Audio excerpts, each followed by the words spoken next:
Even though the numbers of children in schools who are raised by two mothers and two fathers is such a small number, small amount, there is this big push to teach about this. And the thing is that this is not a required teaching in schools. Teaching about same-sex families in primary school is not required. It's not a legal requirement, and parents can challenge this, and schools can decide not to teach it. Assalamu alaikum wa rahmatullahi wa barakatuh. Today we are in the presence of somebody who's very experienced in the issue of dealing with schools and this whole issue of relationships, sexual education. We have with us Ustadh Yusuf Patel, who is both founder and CEO of Muslim Family Initiative. And this is an organization that is looking to help Muslim families deal with these issues and navigate in this society here in the UK, all the difficulties and challenges. And inshallah, today we're specifically going to be looking at how you as parents can deal with this issue and how you as parents, inshallah, can build those strong families navigating these issues that your children are going through in schools. Assalamu alaikum wa rahmatullahi wa barakatuh. Wa alaikum salam wa rahmatullahi wa barakatuh. How is Ustadh Yusuf? Hope you're well, inshallah. Alhamdulillah. Nice to be in Leeds, alhamdulillah. So Ustadh, inshallah, just before we get started, I think just as a quick question with the topic as well, a little bit of background about yourself in terms of why you came into this field and what you saw as the issues.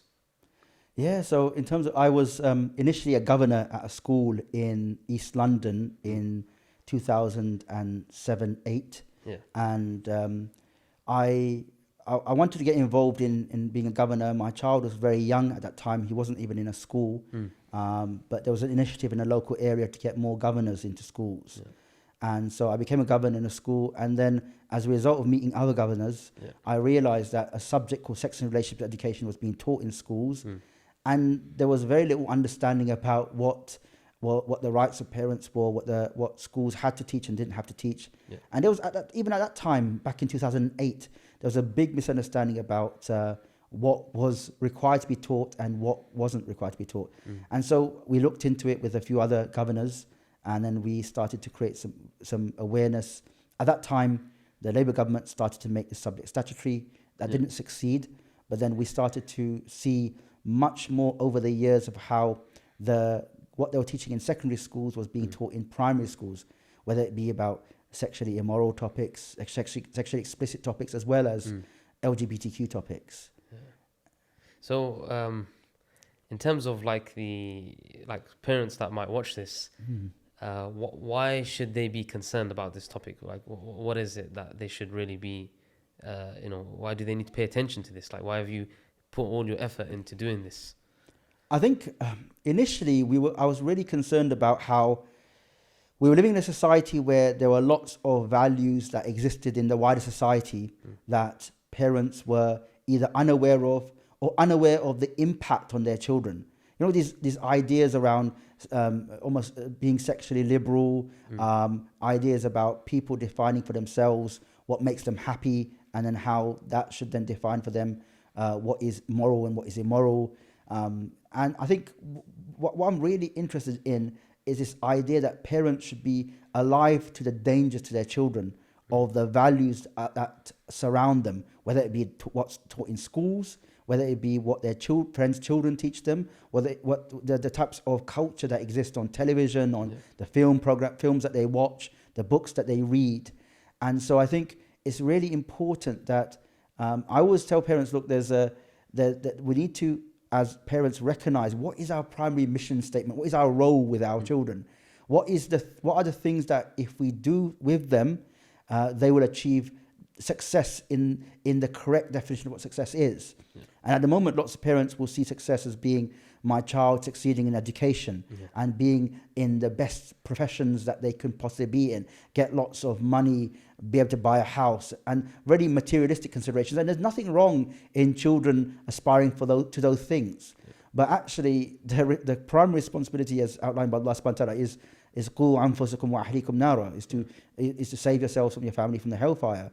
And so sometimes what I want to do is really get parents to start thinking about raising their children as a primary concern rather than being the fourth or fifth or sixth thing down the list of other priorities. And so I think parents need to be concerned about what their children are absorbing in terms of values in the wider society and how it's shaping their values and their behaviors. Because if we want our children to become strong Muslims who then raise strong Muslim families, how are we investing in that future? Jazakallah khair. So I mean, what would you say, like, from your years of dealing with this, is what are the misunderstanding or issues that parents have, like, when it comes to this issue? Like, maybe some parents don't understand what's happening in the schools, or like what do you see as the main problems with parents? I think generally they don't, just like a lot of parents have this mentality that, look, I was raised into society and I turned out okay, and my children will turn out okay.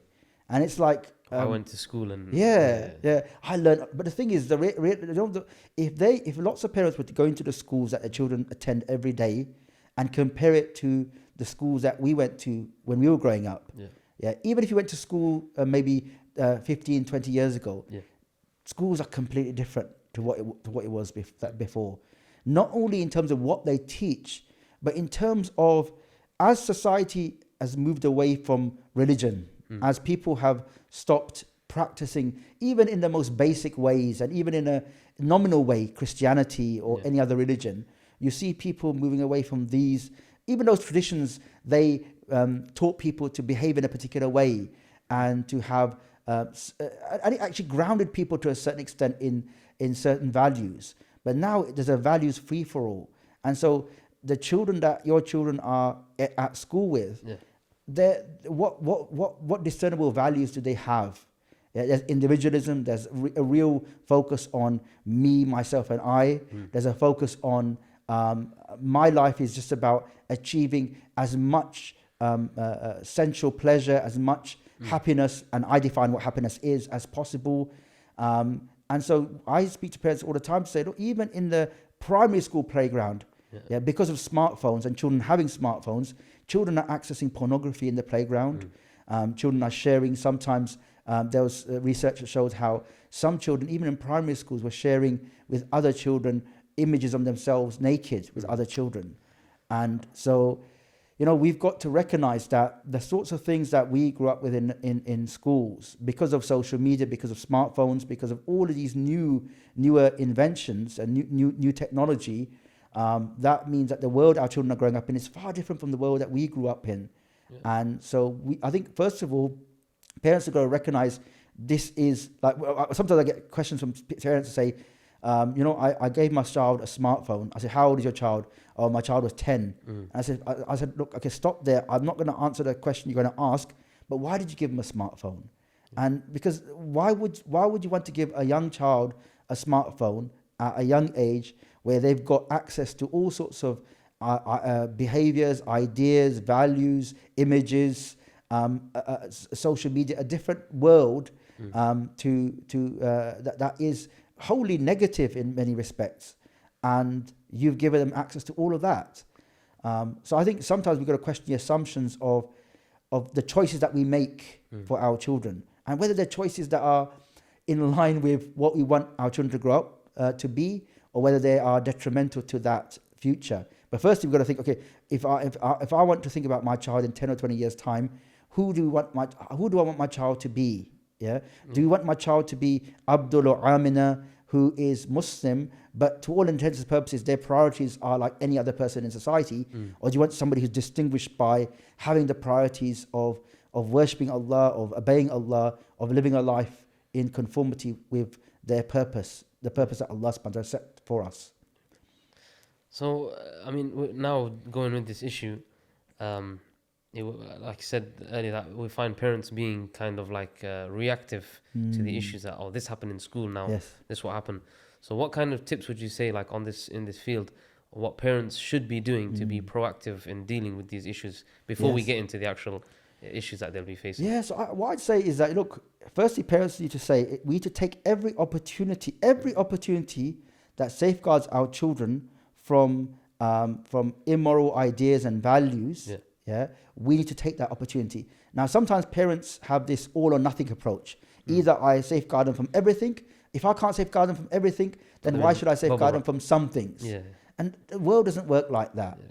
And actually, look, if you make an effort to safeguard your children from the things you can safeguard them from. Allah subhanahu wa ta'ala will help you with the other elements. Yeah. And the reality is that we are accountable for the choices that we make, that we are able to make. Now, if choices are outside of our control and we can't make those choices, the decisions are taken away from us, we're not going to be held accountable for that. But I think sometimes, I really despair at, there are mothers and fathers, mothers who are wearing niqab, and fathers who wear the thawbs. But when you speak to them and say, look, we need to protect our children from this, they'll say, yeah, they're gonna learn about this anyway. And I think this is really a strange statement from people who you'd expect to recognize the dangers and act. And so I think society to a certain extent has shaped our priorities and has made us into people who have accepted the impact of kufr on our children. And that's the reality. And so I think we've got to say, we're never going to accept that. Once we get to a situation where we accept that, then it's really going to be difficult for us to challenge this with our children. Sometimes over the last couple of years, I'm getting more calls from parents than ever before. Parents who say, look, my daughter wants to be a boy, my son identifies as gay, my son or daughter, I had a call just 2 Ramadans ago to say, my son is hafiz al-Quran, he's left Islam, and he now identifies as bisexual. And I think, subhanAllah, I said, look, this is really problematic. A lot of these issues, we can't say, look, there's nothing we can do to prevent them. Obviously, there's once the issue happens, we've got to try and deal with them. But these issues they're not things which are happening because we are trying our best. These things are happening because of our negligence to a certain extent. And we've got to recognize that. One thing I tell parents is, look, one of the biggest issues in our children, there's two big issues. One issue is how have our children embraced Islam? Now that may sound like a strange idea, because usually non-Muslims embrace Islam, become Muslim. But how do our children in their minds understand their lives as Muslims? Do they understand their lives as Muslims as, because, look, I'm in a Muslim family, we eat halal meat, we have Eid, and we dress up and have a celebration on Eid, and then once in a while we do something traditionally religious? Or do they understand that this is about their purpose? What is the purpose for which they were created? For all of us, we were created. That's the issue of a lack of purpose, or a lack of a purpose based on conviction that is absent in our children. But then secondly, there is a real practical issue of love in the home. And fathers showing love to their children. A lot of the emptiness in children, or void in children, where they're trying to search after things to fill a particular void, is as a result of lack of love in the home from fathers especially. And we've got to think about, okay, how do we, and the thing is, it's not about saying that I love my children. Every one of us loves our children. But how do we show it? If we have to show it in a visible way, like the Prophet showed it, by kissing and hugging your children, by telling them you love them, by spending quality time with your children, practical ways in which you do that. And a lot of the problems that we have today could be solved by just having a love of children, because that strengthens them. Purpose and love are two things that are really missing pieces of the jigsaw in our homes. And one thing I found, Seth, and maybe you can also expand on this, is I found a lot of parents, for example, they won't discuss or have like this kind of open relationship with their children. How effective have you seen this? Like when a parent has open communication with their children, discussing like daily what's happening at school. Is this like how effective is this as a measure to be proactive? I think this is really important. This is really important because, look, think about it. If your child has a concern in their mind, has a confusion in their mind about something, usually that confusion is something that will pass. But if that confusion hasn't got an outlet to speak to someone who is trusted, to ask, to say, this is what I'm feeling, and somebody to respond to that and say, don't worry about that, or let's talk about it. Then sometimes small issues can become big issues in no time. I remember I was contacted by a father once, and he said, look, my son identifies as gay. He's 17. I met him a few times, and we had lots of conversations about what was happening in his home, what was happening to him. And he was saying, look, this idea came into my mind when I was 13. I thought I was different from everybody else.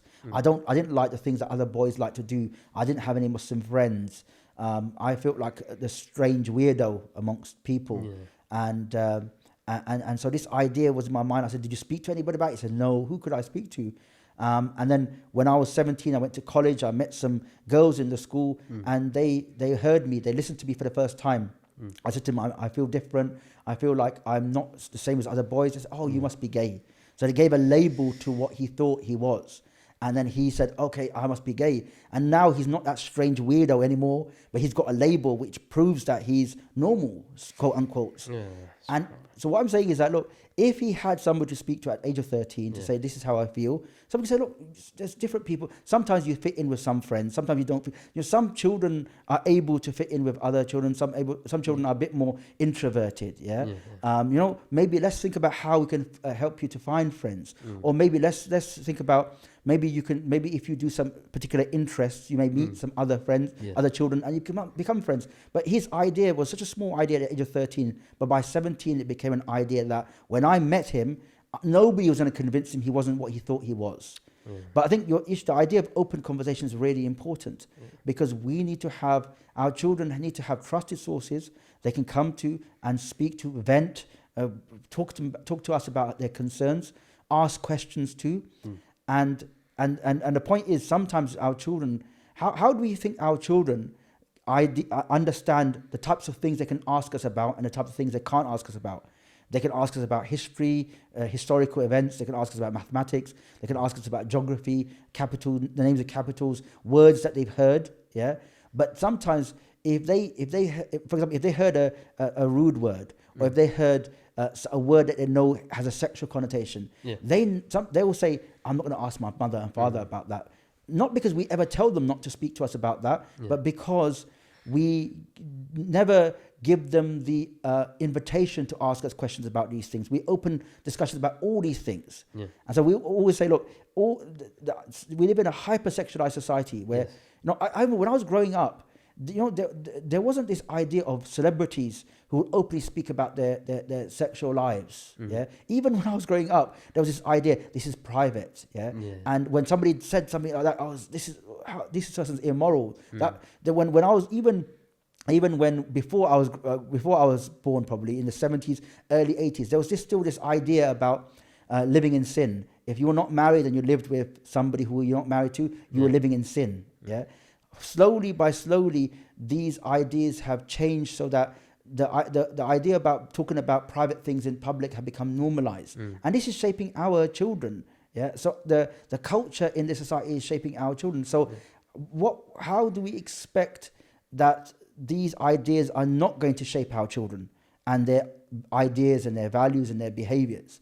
So we've got to think about, look, what can we do to ensure that the ideas that we know that they're exposed to, they're understanding in a correct way? First, it's like I was thinking about this the other day, that our children need to know that the way people behave in this society isn't normal. I'm not talking about normal just Islamically. Even in terms of Western civilization, these has only become, the ideas and values of this society have only been normal for about 60, 70 years. Before that, the types of things that people do today will be unrecognizable to their grandparents or their great-grandparents, who would look at them and say, who are these people? And so I think that we need to say, for civilization, and this is not normal behavior. This is an aberration. And so when you start to think about these celebrities and how they behave, that's not normal, and that's not how we should. These aren't people who we should aspire to be like, because these are abnormal people who are acting in a way which is not even in conformity to how people in this country acted just recently. I think that's why as well, even non-Muslims are waking up to this and sort of like having this pushback. I'm sure you see a lot of them, like when there was Muslims that were protesting or pushing this back. I saw a lot of non-Muslims actually praising and saying, hold on, why are we not there as well? Why are we not doing this as well? So you can clearly see in society that it's not natural. But it's interesting, that point you made is really interesting, because it's like, it's like these same people who say who look at these people and say, oh, we should be like them, we should be protesting ourselves, we should be opposing this, they'll still not speak out against that, really. But it's almost they're looking at, because no matter how society has destroyed the fitrah of people, there's still certain things that people hold on to say, this is not right. And they can't, sometimes you can't say, you ask them, why is it not right? They can't justify that. They're not Christians, they're not anything. This is just wrong. But why is it wrong? They can't just, internally they think there's something wrong with this. But I think there's one of the reasons as well is like, although they might see it as wrong and things like that, but because of how the media is, how everything's been shaped now, it's almost like they're hesitant to give a response to that. So I want to actually go into something a bit more deep now. And I think this parents that are listening, they need to know the reality of what their child is hearing in primary schools. So what kind of things, when we say RSE now, what kind of things are our children being exposed to in the school? What kind of topics and things like that? Because some parents, believe it or not, they have no idea what's happening. So if you can shed some light on that, inshallah. So one of the things that they're talking about more in schools is about different types of families, and they're trying to normalize two fathers and two mothers to children. They have lots of storybooks. You'll have storybooks about penguins. You have storybooks about a child being raised by two mothers or two fathers, or you get a child who is a boy who dresses like a girl, and the parents or the grandmother is like praising this action.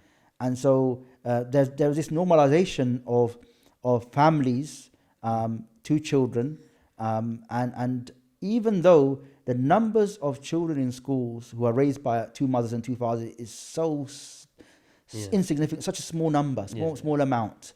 There is this big push to teach about this. And so that's one thing. And the thing is that this is not a required teaching in schools. Teaching about same-sex families in primary school is not required. It's not a legal requirement, and parents can challenge this, and schools can decide not to teach it. Other things like children as young as 6 are being taught about the names of sexual body parts in schools, and this is being taught to children under the guise of safeguarding. We need to keep children safe from abuse. And in order to keep children safe from abuse, they've got to be able to identify the proper scientific names for their body parts. And this is completely without any evidence. But there's a big push from a part of a liberal lobby groups who believe that even children's bodies are that children should be taught that their bodies belong to them, and they should decide on how to utilize their bodies. This whole idea of sex positive approach that's coming from this liberal perspective around human beings. And it all come there's people that some of these ideas even come from people like Freud, like the psychotherapist Freud, who believe that children are sexual from birth. Which is complete nonsense. Anybody who knows that a child doesn't have any idea of what is sexual from birth until they go through puberty and they develop an idea of that. But so you've got this idea of children need to know the name of sexual body parts. And then also there's things around, sometimes it's not the requirements that are problematic, it's the way they're being taught. So the resources that are being used, for example. Sometimes children are being shown images of male and female bodies naked. Sometimes, even in primary schools and sex education classes, they're shown videos of sexual relationships between people under the guise that children need to know about their own bodies. And then need to understand that they can about consent and all sorts of things.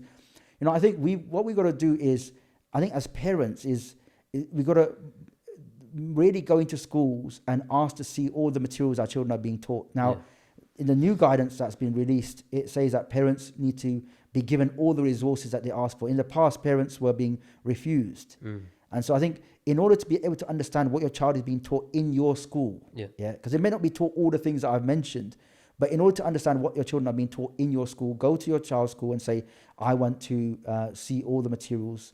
And either you can go into the school and be shown it, or you can ask for copies to be taken home and review all the materials at home and bring it back to the school and give feedback. Is that the actual material or like the outline of the curriculum? All the materials. The new requirements the new guidance says that if a parent is not able to come into the school, they should be given copies of all the materials to take home to review, and then they can, So like, I know Steve, you've done a lot of work on here, and we don't want to go into that detail right now, but if you were to kind of like summarize the framework that a parent should do when it comes to dealing with this, with the school, with the RSE topic, like how would you like just a basic outline of the framework of it? So in simple form, what I'd say is that you can withdraw from certain things in schools. If you can, you should do so. So for example, in primary schools, you can withdraw from any sex education classes. Usually they're taught in year 5 and year 6. In secondary schools, you can withdraw from the sex education element of RSHE until your child turns 15. And then after that, your child has the right to decide whether they withdraw or not. You should withdraw from that. You should ask questions to the school about what they're teaching. And that gives schools the understanding that parents are concerned about this. And then also you should think about trying to look at the RSE policy of your school, because that defines the practice of what's being taught, and try and change aspects of that. Now, we created a toolkit you can download from the website where you can get all the information around these particular actions, including template letters to be able to do these types of actions. But I think on the whole, those are the types of things that we need to be doing in schools. Inshallah, inshallah, the toolkit will be available in the link below, inshallah. Also, on this issue, let's go now into, let's say, for example, a parent has not been as proactive as we want them to be, and they've come into this issue now where the child's been exposed to these things. What is it that they need to do, like what in terms of using the framework and things, how they push back or challenge what's happened? So do you mean in schools or with their children? In schools, so like but both. Let's start off, for example, with the school. In fact, actually, let's start off with the children more importantly. Do you know what it is? I think is that with our children, I think what we need to do is we need to sometimes, I think we need to not give in to the reality in which we live in. Like, sometimes this idea, obviously, allow your children to use computers or play games.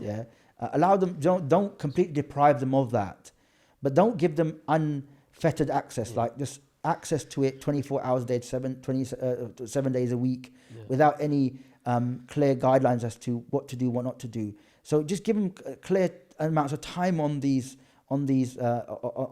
technology. And then I think also what you need to do is try and get them to do things outside of the home. Get them to, even young children, give them things to do in the home. Give them things that build their responsibility. Give them things that, even volunteering, give them things that are purposeful actions that they can occupy their time with, rather than these mindless things which are shaping their minds. In the home, the home should be a place of security and of love for them, for all of our children. So we need to show love to our children. We need to spend quality time with them. Sometimes children give this idea that even when they become teenagers, they don't want to spend time with you, but they really do. They still need their parents. And so they need their parents to be giving them positive reinforcement, like saying words of praise when they've done something good, encouragement, helping them, advising them, guiding them. I was recently looking over the surah of the example of surah of Luqman, in Surah Luqman, and if you look at how there's a real lesson for us in that he would approach his child and say, Ya bunayya, ya bunayya. And Ya Bunayya he gave very serious advice. He gave serious advice about not performing shirk. He gave serious advice about performing salah, about giving zakah. He gave about enjoining the good, forbidding the evil, about being patient with whatever befalls you. But he prefaced it with Ya Bunayya. Now Ya Bunayya is like it comes like, I really love you. You are my son, and I'm really concerned for your future. You are the most important person to me. I want the best for you, and therefore I'm advising you because of that, from a position of love. You imagine when us approaching our children with words of advice and guidance and encouragement, but we start off with I want the best for you. Yeah, I'm not trying to just ruin your enjoyment in life. Yeah, but I want to see you grow up to be a good Muslim. I want to, when I die and leave this world, I want you to be the one who makes dua for me, who does good in this world, who serves the community, who does all sorts of good. And I want us to be together in Jannah. Really positive, loving types of statements that then talk about the importance of doing the things that we are telling them to do. Because sometimes, why is my dad lecturing me? Sometimes you think, oh, you're always lecturing me, you're always saying I should do this, I should do that. And sometimes they don't realize that we're doing it because we want the best for them. Yeah. So look, I think that's why this all comes back to this idea of love. Give advice with love. Show your children love. Yeah. And guide them with love, and just make them aware that you love them and that you want the best for them. And so I think a lot of these issues are around how do you ensure you have a relationship with your child such that you are able then to, when you advise them, they take your advice seriously. Yeah.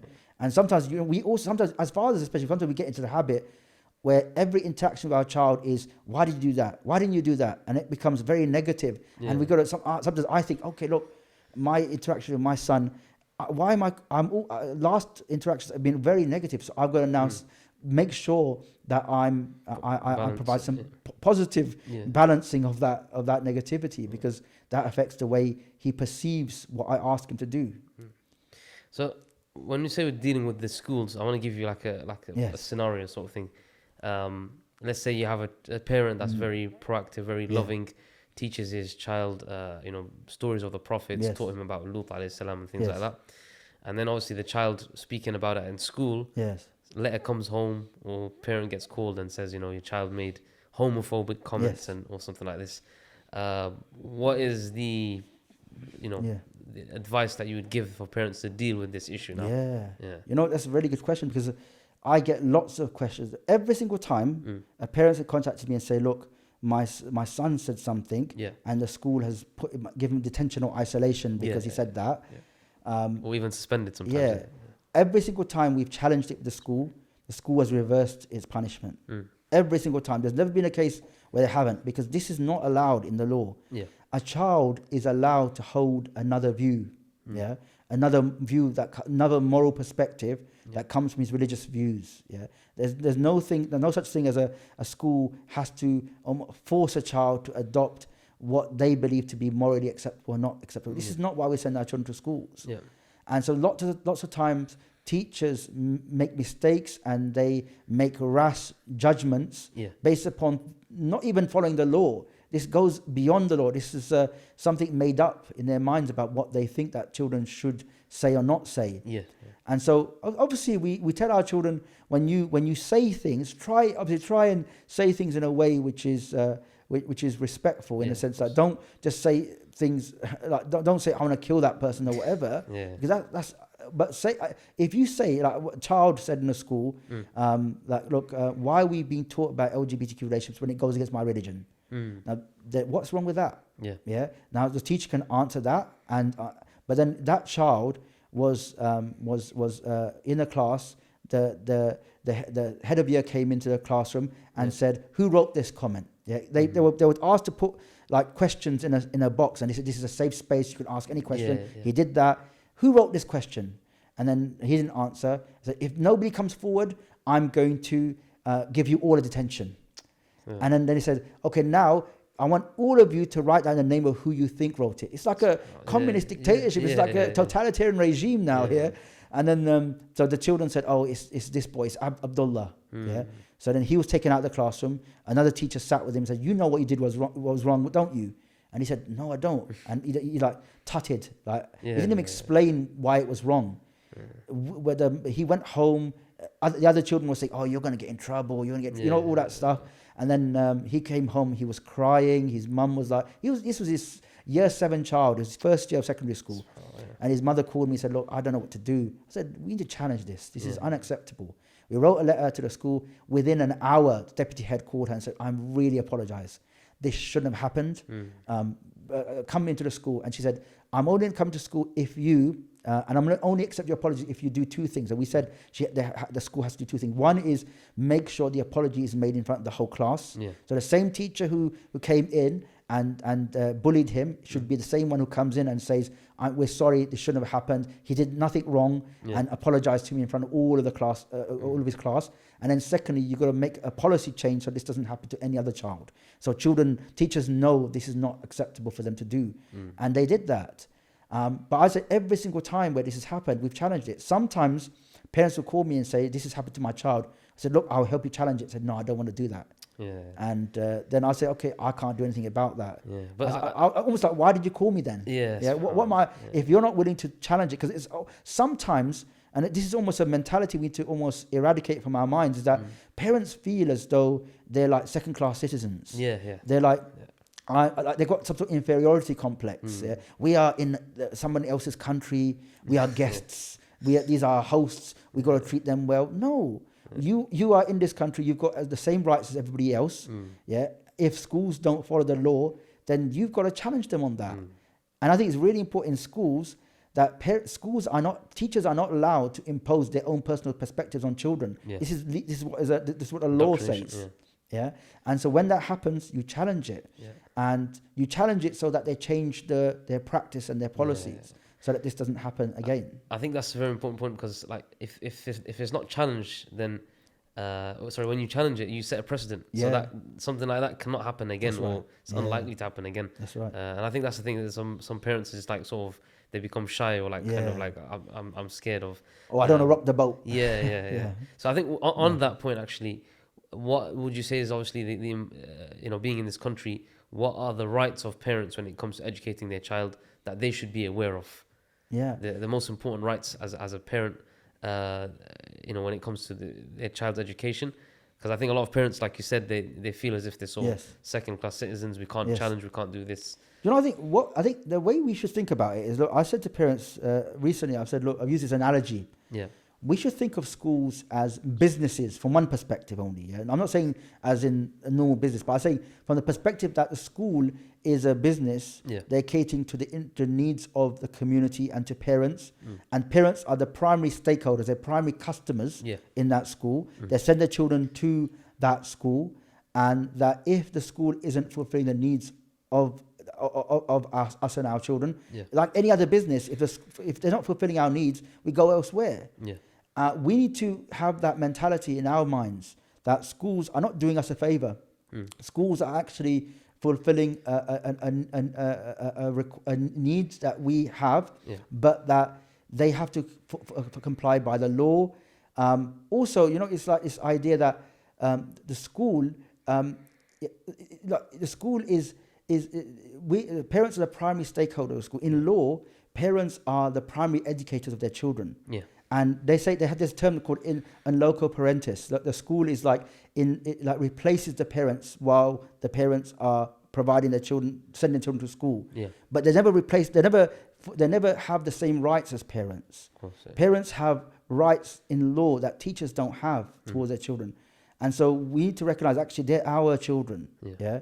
And that we need to stand up for them and advocate for them, and speak to schools. I remember my friend was a secondary teacher in a borough which had a large proportion of Muslim children. Some of those schools had 95% Muslim children. Now he said, look, when there was a new teacher that came into the school, and she came into the staff room and said, I really like working in this borough. And he said, oh, why is it? Because of the diversity, because of this? He goes, no, because the parents don't bother you. And that's the problem. Yeah, that's not a good thing. Neither should that teacher think is a good thing, nor should anyone objectively think that's a good thing. Yeah, okay, just because your life is made easier, because I used to work in Kensington before, and parents used to come and approach me about everything. Yeah. Now that's wrong. We sometimes we feel as though we're overstepping the bounds if we ask a teacher questions, or if we go to the head teacher and complain about something. Yeah. I'm not saying you complain about everything. Yeah. What I'm saying is when there's issues that a school needs, when a school does something good, You compliment the school and say, Yeah. well, thank you. This is really good. I'm really pleased with the school. When a school does something wrong, then you also respond to the school and say, look, this is unacceptable, and challenge it. But I think we need to build a sense of confidence about the fact that we have the right to raise concerns. Unfortunately, sometimes what schools do is that when a parent sincerely raises concerns, sometimes schools can be very political, and teachers can sometimes label a parent, oh, that's just a troublemaker. Yeah. You know, that person's just, you know, everybody else is like compliant. Yeah. Everybody else is like following orders. Yeah. This one parent is rogue, and but you know, we need to get to a stage where schools recognize that parents are going to raise these concerns about these issues. You know, I say I get a lot of questions from parents who are sending their children to school for the first time. Yeah. And in the toolkit, we've got like a list of questions that we're saying to parents. So if you're thinking about sending your children to maybe 2 or 3 schools, send them these questions to these 2 or 3 schools around RSE. Now you can send them questions about any other issues that you're concerned about, but this is specifically about RSE.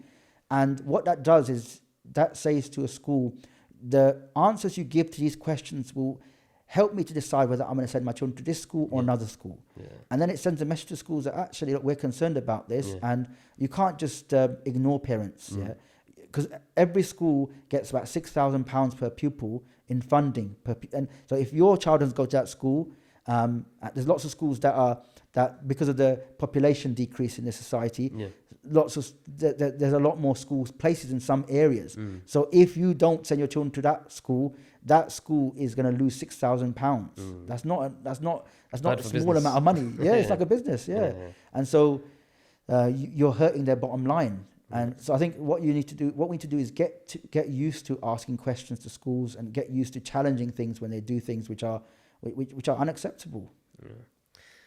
Coming towards the end, inshallah, I want to give a bit more focus on what we can do as a community. So starting off with, for example, masajid, madaris, what kind of advice would you give to them, particularly with this issue, how they can, support obviously parents and children alike?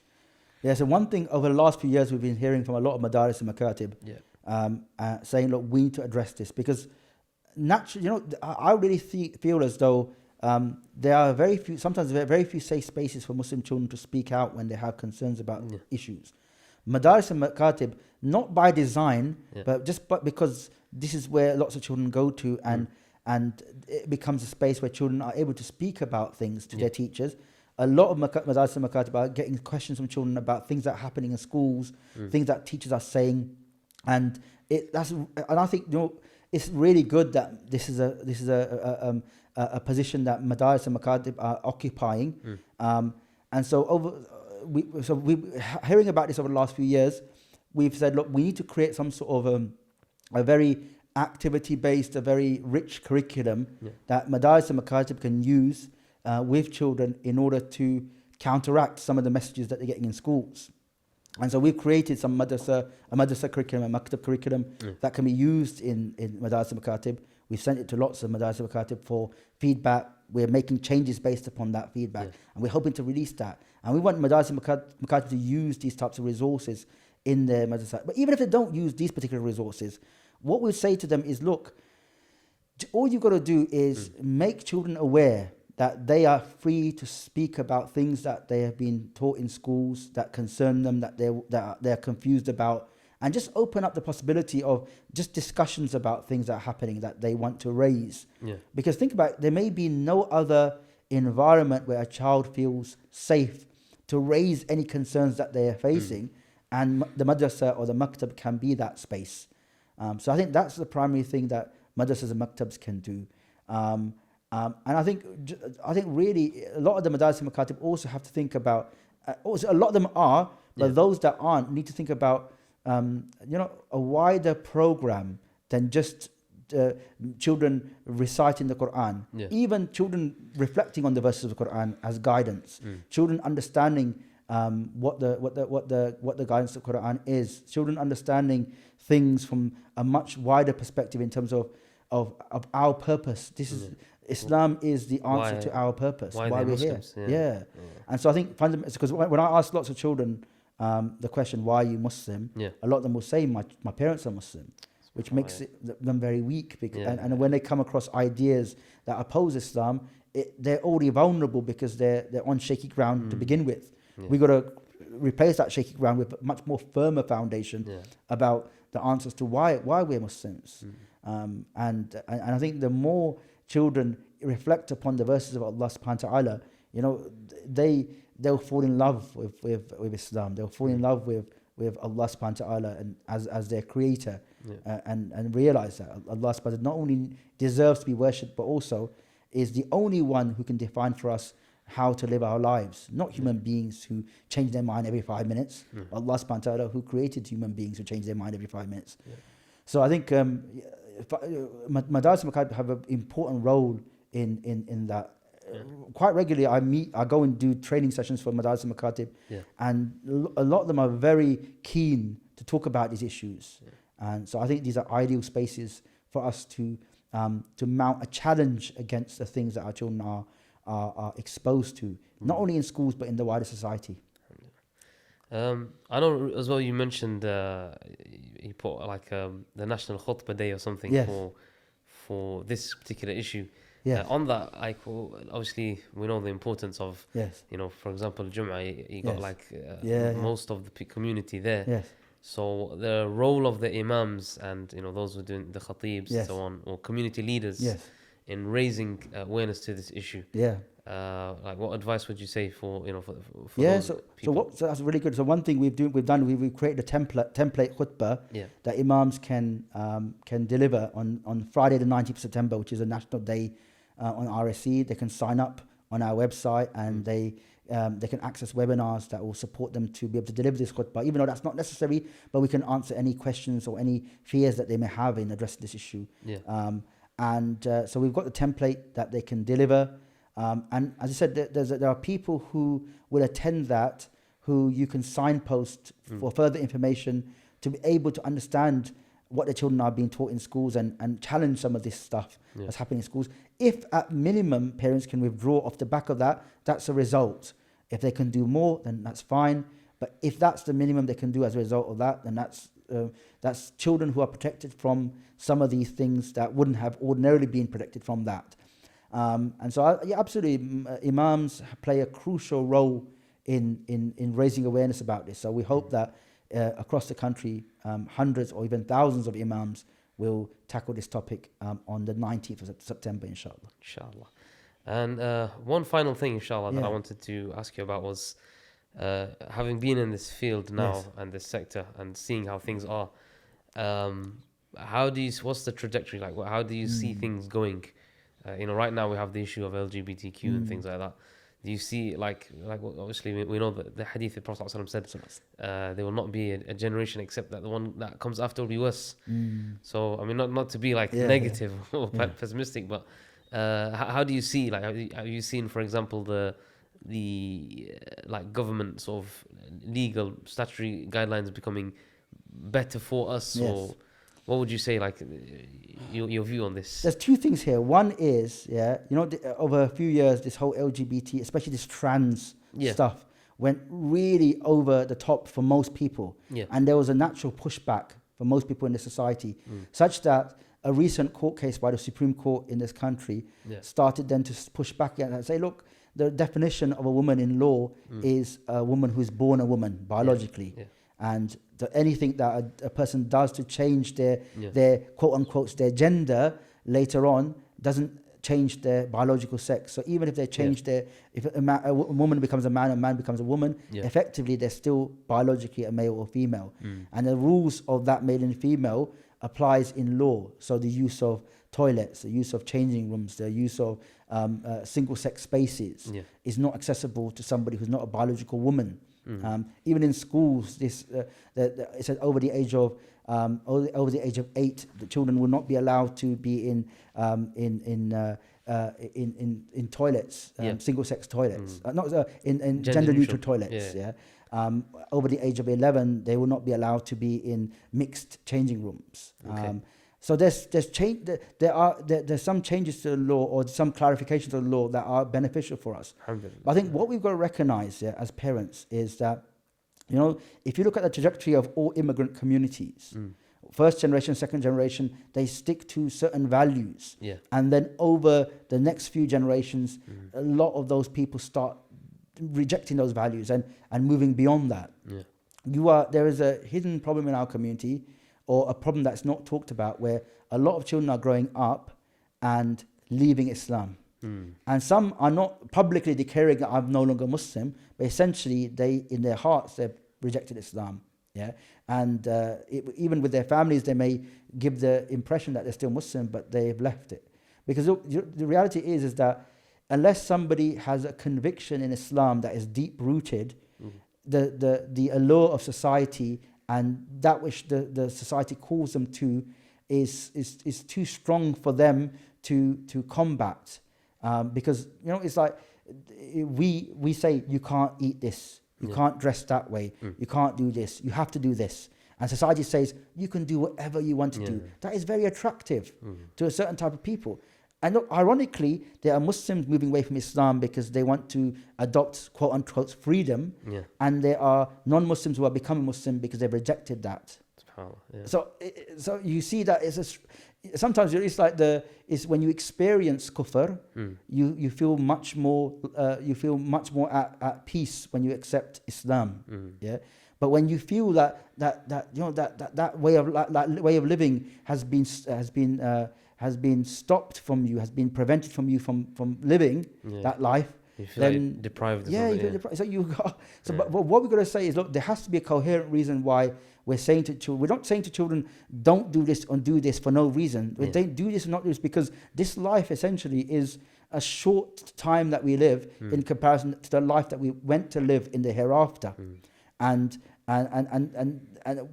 often, so I say one of the major problems is that there's also a huge amount of zina in our community, amongst young people.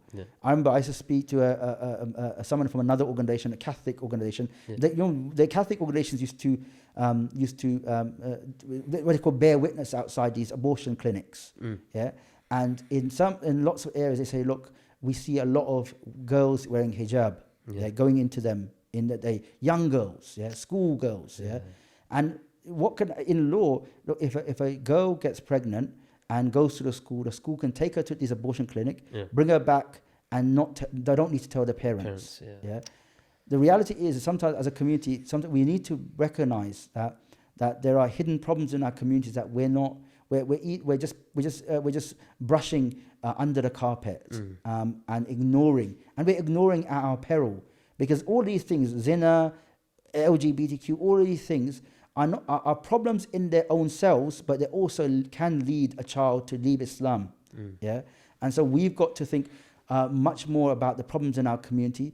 And unfortunately, sometimes some of these issues are not, in our community. Sometimes environmentalism, this idea of environmentalism is seen as a soft way of speaking about something that Islam speaks about. But those issues about immorality, that's a bit old-fashioned. That's a bit conservative. This is something that Allah subhanahu wa ta'ala forbids. This is the thing that will break up families.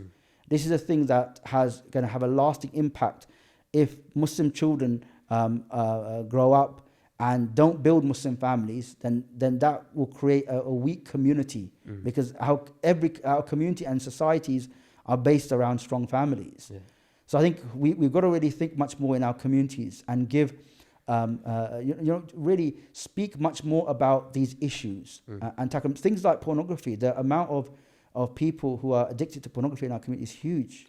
And so we've got to address this as well as a social ill.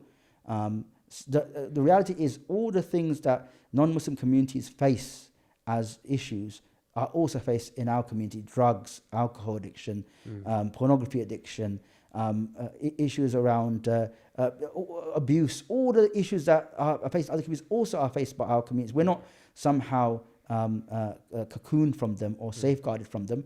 And so I think we're going to have much more open discussions about these in our community, and look at real strategic plans to try and deal with them in a coherent way. But it has to be that Islam is going to have to be the way to solve this, because there's no antidote to any of these problems without Islam. And so we need to think much more carefully as a community about how do we start to address them and not just brush them under the carpet. Jazakum Allah khair, Ustadh. We ask Allah to make this a means of benefit to all those who view it, and we ask Allah to protect our children and to make strong the Muslim families. سبحانك اللهم وبحمدك أشهد أن لا إله إلا أنت أستغفرك وأتوب إليك.